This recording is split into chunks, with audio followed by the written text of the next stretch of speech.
சோதனையில் சாமானியர்களை வதைக்க வேண்டாம் என்று தமிழ் மாநில காங்கிரஸ் தலைவர் ஜி.கே. வாசன் வேண்டுகோள் விடுத்துள்ளார். ஈரோடு ரயில் நிலையம் அருகே அதிமுக தலைமையிலான தேசிய ஜனநாயக கூட்டணி சார்பில் திமுக அரசுக்கு எதிரான கண்டன ஆர்ப்பாட்டம் நடைபெற்றது. முன்னாள் அமைச்சர் கே.சி. கருப்பண்ணன் தலைமையில் நடைபெற்ற ஆர்ப்பாட்டத்தில் பங்கேற்ற பின்பு செய்தியாளர்களை சந்தித்த தமாக தலைவர் ஜி.கே. வாசன், தேர்தல் நடத்தை விதிகள் அமலில் உள்ள நிலையில் வாகன சோதனைகள் என்ற பெயரில் அதிகாரிகள் சாதாரண மக்களை அலக்கழிக்க கூடாது என்றும், தவறு செய்பவர்கள் மீது மட்டுமே கடும் நடவடிக்கை எடுக்க வேண்டும் என்றும் கேட்டுக் கொண்டார். மேலும் தமிழகத்தில் பெண்களுக்கு பாதுகாப்பு இல்லாத சூழல் நிலவுவதாகவும், அதிமுக தலைமையிலான கூட்டணி வரும் தேர்தலில் மகத்தான வெற்றி பெற்று தமிழகத்தை மீண்டும் அமைதி பூங்காவாக மாற்றும் என்றும் நம்பிக்கை தெரிவித்தார். அதிமுக பொதுச் செயலாளர் தலைமையிலான அரசு மீண்டும் தமிழகத்தை அமைதி பூங்காவாக மாற்றும்.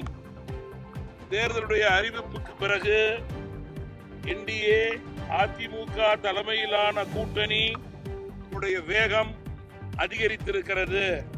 ஏற்கனவே நாங்கள் தமிழகத்திலே வெற்றி வாய்ப்பு பிரகாசம் முதல் அணியாக மக்களை சந்தித்துக் கொண்டிருக்கிறோம்.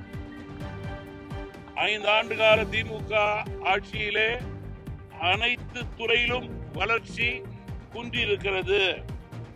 மேலும் கொடுத்த வாக்குறுதியை மட்டும் நிறைவேற்றாமல் இருந்தால் போதாது என்று மக்கள் மீது பல வரிகளை சுமத்தி மக்கள் மீது சுமையை ஏற்றிய அரசாக இந்த அரசு செயல்பட்டது என்று மக்கள் முகம் சுளிக்கிறார்கள். 5000 ரூபாய் கொடுத்து பெண்களை ஏமாற்ற முடியாது என்று பாஜக மூத்த தலைவர் தமிழிசை சவுந்தரராஜன் சாடியுள்ளார். நெல்லையில் சட்டம் ஒழுங்கு சீர்குலைவு மற்றும் பெண்களுக்கு எதிரான வன்கொடுமைகளை கண்டித்து நடைபெற்ற ஆர்ப்பாட்டத்தில் பாஜக மூத்த தலைவர் தமிழிசை சவுந்தரராஜன் கலந்து கொண்டார். அப்போது கண்டன உரையாற்றிய அவர், தமிழகத்தில் 129% பெண்களுக்கு எதிரான குற்றங்கள் அதிகரித்துள்ளதாக குற்றம் சாட்டினார். விளாத்திக்குளம் +2 மாணவி கொலை சம்பவத்தில் இதுவரை குற்றவாளிகள் கைது செய்யப்படாததை சுட்டிக்காட்டிய தமிழிசை, முதலமைச்சர் ஸ்டாலின் மக்கள் பாதுகாப்பு குறித்து கவலைப்படாமல் ரீல்ஸ் எடுப்பதிலேயே மும்முரமாக இருப்பதாக சாடினார். இன்னைக்கு விளாத்திக்குளத்துல இன்னைக்கு வரைக்கும் இன்னும் குற்றவாளிகள் கண்டுபிடிக்கப்படல. ஒரு காவல்துறை அதிகாரி கிண்டல் பேசியிருக்கிறார், கேலி பேசியிருக்கிறார். இதே மாதிரி குழப்பத்தை ஏற்படுத்தி கூட ஒரு அம்மா பேசினாங்க பாருங்க, என்னன்னே அவங்களுக்கு தெரியல. இந்த நாட்டை, தமிழ்நாட்டை ஸ்டாலின் ஆண்டு கொண்டிருக்கிறார். தமிழ்நாட்டில் எதுவுமே ஒழுங்கா நடைபெறல. இன்னைக்கு பெண்களுக்கு பாதுகாப்பு இல்லை. ஆனா இன்னைக்கு அதை பத்தி கவலைப்படாம ரீல்ஸ் பார்த்துக்கிட்டு இருக்கிறாரு, ரீல்ஸ் விளையாடி கொண்டிருக்கிறார். ஆக மக்கள் இதை மன்னிக்கவே மாட்டார்கள். அதனால பெண்களுக்கு பாதுகாப்பு தராத ஸ்டாலின் அரசு நிச்சயமாக வீட்டுக்கு போக வேண்டும். கரூரில் பள்ளி சிறுமியிடம் ஆசிரியர் அநாகரிக நடத்தையில் ஈடுபட்டதாக குற்றம் சாட்டி பெற்றோர்கள் சாலை மறியல் போராட்டம் செய்தது பரபரப்பை ஏற்படுத்தியது. கரூர் மாவட்டம் கிருஷ்ணராயபுரம் அருகே வரமனை அரசு நடுநிலைப்பள்ளி ஆசிரியர் முருகன் மாணவிகளிடம் மதுபோதையில் பாலியல் ரீதியான சீண்டல்களில் ஈடுபட்டதாக புகார் அளித்தது. இதுகுறித்து நடவடிக்கை எடுக்க கோரிய பெற்றோர்களை தலைமை ஆசிரியர் மிரட்டியதாக கூறி 100க்கும் மேற்பட்டோர் சாலை மறியலில் ஈடுபட்டனர். சம்பவ இடத்திற்கு வந்த கல்வித்துறை மற்றும் காவல் அதிகாரிகள் பேச்சுவார்த்தை நடத்தி ஆசிரியர் முருகனை உடனடியாக பணியிடை நீக்கம் செய்வதாக உறுதியளித்ததைத் தொடர்ந்து பெற்றோர்களின் போராட்டம் கைவிடப்பட்டது. இதே வரவன ஸ்கூலில் 3rd ஸ்டாண்டர்ட் படிக்கிற அஷ்மிதாவோட அம்மா நான். என் பொண்ணுக்கும் இதே 5 நாளைக்கு முன்னாடி இதே பிரச்சனை நடந்திருக்கு. என் குழந்தைய கை இங்கே தொட்டு டச் பண்ணியிருக்காரு. குழந்தைங்களுக்கு குட் டச் எது பேட் டச் எதுன்னு பேரண்ட்ஸ் நாங்கள் சொல்லி கொடுத்துருக்கோம். பிள்ளைங்க பேட் டச்னு அது பிள்ளைங்க போய் எங்கிட்ட சொல்லவே இல்லை. 1 வாரம் ஆச்சு இந்த நடந்து. ஆனால் என் பொண்ணு நேற்றுக்கு அவர் சொல்லியிருக்காரு, உன்னை நான் ஃபெயில் பண்ணிடுவேன், உன்னை நான் ஸ்கூலுக்கே நான் வரவிடாமல் ஆக்கிடுவேன் அப்படின்னு குழந்தைய வீட்டில் சொல்லக்கூடாதுன்னு சொல்லியிருக்காரு. நேற்றுக்கு இருந்தும் என் குழந்தை என்கிட்ட இந்த விஷயத்த சொல்லியிருக்கு. சொன்னதுனால தான் இப்போ நாங்கள் இவ்வளோ தூரம் போராட்டம் ஆரம்பிச்சிருக்கோம். அடுத்தடுத்து குழந்தைங்களை எல்லாத்துக்கிட்டையுமே நாங்கள் கேட்குறப்ப எல்லா குழந்தைங்களுக்குமே பேட் டச் நடந்திருக்கு. அப்படிங்கிறப்ப குழந்தைங்களை யாரை நம்பி நாங்கள் ஸ்கூலுக்கு அனுப்புகிறோம்? இவங்களை நம்பி தானே அனுப்புகிறோம். பிரைவேட் ஸ்கூலில் சேர்க்கலாம்னா நமக்கு வசதி வாய்ப்புலன்னு கவர்மெண்ட் ஸ்கூலில் சேர்க்குறோம். கவர்மெண்ட் ஸ்கூலில் இதே மாதிரி ப்ராப்ளம் இருந்தால் பிள்ளைங்க எந்த ஸ்கூலில் போய் சேர்க்கறது? யார்கிட்ட நம்பி நாங்கள் பிள்ளைங்களை படிக்க வைக்கிறது? படிக்க வைக்கணுங்கிறது ஆர்வம். பிள்ளைங்க படிக்குது, படிக்கிறது அதுக்கு தகுந்த மாதிரி இவங்க பேரண்ட்ஸ் நாங்கள் பார்த்துக்கிறோம். அது மாதிரி ஹெச்எம்மா இருக்கிறோம், அவங்களும் நடவடிக்கை எடுக்கணும். நாங்கள் நேற்றுக்கு நைட் சாயந்தரம் பிள்ளைங்க ஸ்கூல் விட்டு எங்கள்கிட்ட சொல்லி நாங்கள் ரிட்டர்ன் போய் இவங்க வந்து கேட்டிருக்காங்க. போய் அவங்க பேரண்ட்ஸை ஹெச்எம்கிட்ட கேட்டப்ப நாளைக்கு பேசிக்கலாம்னு சொல்லியிருக்காங்க. இது நடந்த உடனே இவங்க நடவடிக்கை எடுக்கல, அடுத்த நாளைக்கு பேசிக்கலாம்னா என்ன அர்த்தம்? குழந்தைங்களுக்கு வந்து கொஞ்சம் கூட சேஃப்டி கிடையாது இந்த ஸ்கூலை பொறுத்த வரைக்கும். போதைப் பொருட்களின் புகலிடமாக தமிழகம் மாறிவிட்டது என்று பாமக தலைவர் அன்புமணி ராமதாஸ் குற்றம் சாட்டியுள்ளார். கடலூரில் நடைபெற்ற தேசிய ஜனநாயக கூட்டணி ஆர்ப்பாட்டத்தில் பாமக தலைவர் அன்புமணி ராமதாஸ் மற்றும் முன்னாள் அமைச்சர் MC சம்பத் ஆகியோர் பங்கேற்றனர். அப்போது பேசிய அன்புமணி, தமிழகத்தை போதைப் பொருட்களின் மையமாக திமுக அரசு மாற்றிவிட்டதாகவும் இதனால் இளைஞர்களின் எதிர்காலம் கேள்விக்குறியாகிவிட்டதாகவும் கூறினார். மேலும் கடலூர் மாவட்டத்தின் அனைத்து தொகுதிகளிலும் திமுக டெபாசிட் இழக்கும் நிலையை மக்கள் உருவாக்குவார்கள் என்று கருத்து தெரிவித்தார். பின்னர் பேசிய முன்னாள் அமைச்சர் MC சம்பத், அதிமுக ஆட்சியில் வளர்ச்சி பாதையில் சென்ற தமிழகம் தற்போது திமுகவின் நிர்வாக திறமையின்மையால் 50 ஆண்டுகள் பின்னோக்கி சென்றுவிட்டதாக குற்றம் சாட்டினார். பெற்றிருக்கிறது தமிழ்நாட்டின் மக்களுடைய நிலை. இந்த மோசடி திமுக, பெண்களுக்கு எதிரான திமுக ஆட்சியை அகற்ற வேண்டும் என்ற ஒரு மனநிலையில் ஆழமாக அந்த உணர்வு இருக்கிறது. குறிப்பாக பெண்கள் மத்தியில், பெற்றோர்கள் மத்தியில் இருக்கிறது. தமிழ்நாட்டில் இப்படி ஒரு சட்டம் ஒழுங்கு மோசமான நிலை நாங்கள் யாரும் பார்க்கல. தமிழ்நாடு பார்த்தது கிடையாது. எவ்வளோ மன்னர்கள் ஆண்டார்கள், வெள்ளையர்கள் ஆண்டார்கள், சுதந்திரத்துக்கு பிறகு எத்தனையோ முதலமைச்சர்கள் ஆண்டார்கள். ஆனால் அத்துணை ஆட்சியிலும் பெண்களுக்கு எந்த பிரச்சனையும் வரல.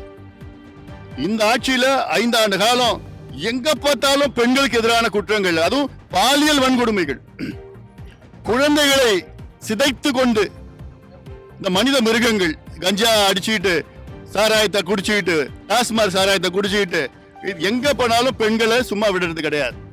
இது உறுதியா மக்கள் பெண்கள் பார்த்துட்டு தான் இருக்கிறாங்க. அதனால மீண்டும் திமுக வந்துருச்சுன்னா, வரப்போறது இல்லை, வந்துருச்சுன்னா பெண்களுடைய வாழ்க்கை, இளைஞர்களுடைய வாழ்க்கை நாசமாகிடும்னு எல்லாருக்கும் தெரிஞ்சு போச்சு, புரிஞ்சு போச்சு. பழைய கசப்புகள் மறந்துவிட்டதாகவும் மீண்டும் எடப்பாடியார் ஆட்சி அமைய பாடுபடுவோம் என்று டிடிவி தினகரன் சூளுரைத்தார்.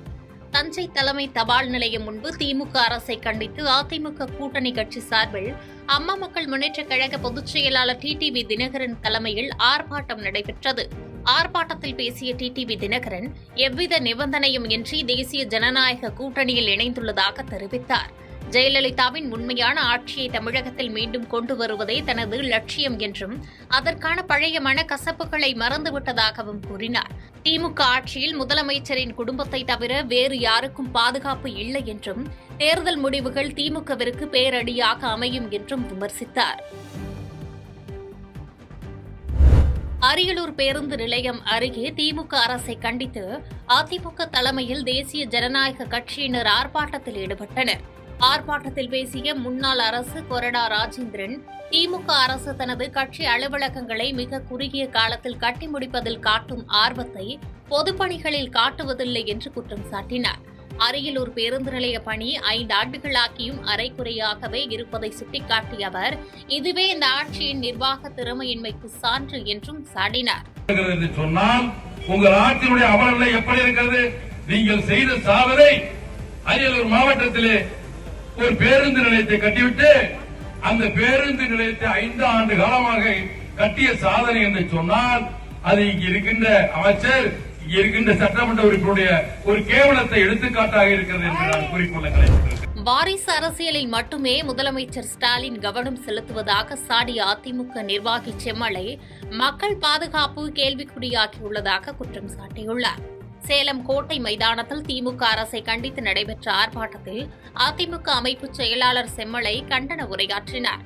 அப்போது தமிழகத்தில் போதைப்பொருள் புழக்கத்தால் குழந்தைகள் முதல் முதியவர்கள் வரை பாதிக்கப்படுவதாக கவலை தெரிவித்தார்.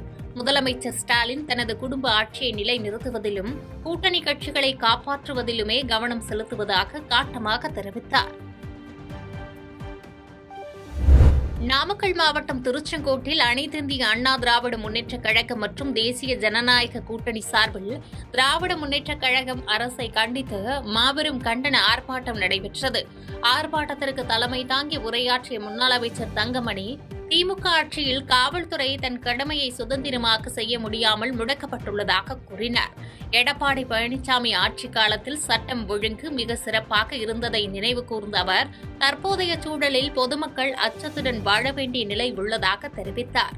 வரும் 2026 தேர்தலில் இரட்டை இலை சின்னத்திற்கு வாக்களித்து மீண்டும் எடப்பாடியார் ஆட்சியை அமைக்க மக்கள் தயாராகிவிட்டதாக முழங்கினார். அண்ணன் எடப்பாடியாருடைய ஆணைக்கிறங்க இந்த தேசிய ஜனநாயக கூட்டணியினுடைய சார்பாக திமுக அரசு நடக்கின்ற சட்ட ஒழுங்கு சீர்கேடு, சிறுமிகள் பாலியல் குற்றச்சாட்டு, தினந்தோறும் நடைபெறுகின்ற கொலைகளை கண்டித்து மாபெரும் ஆர்ப்பாட்டம் நடைபெற்றது. அதில் என்னுடைய தொடர்பு தேசிய ஜனநாயக கூட்டணி அனைத்து கட்சியும் கலந்து கொண்டிருக்கின்றார்கள். இந்த கண்டன ஆர்ப்பாட்டத்தின் வாயிலாக வருகின்ற ஏப்ரல் 23ஆம் தேதி உறுதியாக நாமக்கல் மாவட்டத்தில் 6 சட்டமன்ற தொகுதியும் எங்கள் கூட்டணி பெற்றிருக்கிறது. திமுக அமைச்சர்களை சிறைக்கு அனுப்பும் நாள் ஏப்ரல் 23 என்று அதிமுக முன்னாள் அமைச்சர் சி.வி. சண்முகம் தெரிவித்துள்ளார். விழுப்புரத்தில் திமுக அரசை கண்டித்து நடைபெற்ற அதிமுக கண்டன ஆர்ப்பாட்டத்தில் பேசிய முன்னாள் அமைச்சர் சி.வி. சண்முகம், தமிழகத்தில் கஞ்சா புழக்கத்தால் குற்றங்கள் மலிந்து விட்டதாக தெரிவித்தார். ஒருதலை பட்சமாக செயல்படும் உள்துறை செயலாளரை தேர்தல் ஆணையம் உடனடியாக மாற்ற வேண்டும் என்று வலியுறுத்திய அவர், மக்களின் வளங்களை கொள்ளையடித்த திமுக ஆட்சியாளர்கள் ஏப்ரல் 23ஆம் தேதிக்கு பிறகு சிறைக்கு செல்வது உறுதி என்றார். மேலும் முதலமைச்சரின் உங்கள் கனவை சொல்லுங்கள் என்ற திட்டத்தை கிண்டல் செய்யும் விதமாக அவர் பேசிய கருத்துகள் அரசியல் வட்டாரத்தில் பரபரப்பை ஏற்படுத்திய நிலையில் தனது கருத்துக்கு முன்னாள் அமைச்சர் சி.வி. சண்முகம் வருத்தம் தெரிவித்தார். கனவு காணும்னு சொன்னார். அதோட ஒரு படி மேல போய் உங்கள் கனவை சொல்லுங்கள், உங்க கனவை சொல்லுங்க, இவர் நிறைவேற்ற. ஆமா, எனக்கு நயன்தாரா ஆகணும், இவர் கனவை நிறைவேற்றா. செய்திகளை உடனுக்குடன் தெரிந்து கொள்ள கீழ்கண்ட கேபிள் மற்றும் டிடிஎச் நெட்வொர்க்குகளில் எம்நாடு செய்தி தொலைக்காட்சியை காணுங்கள்.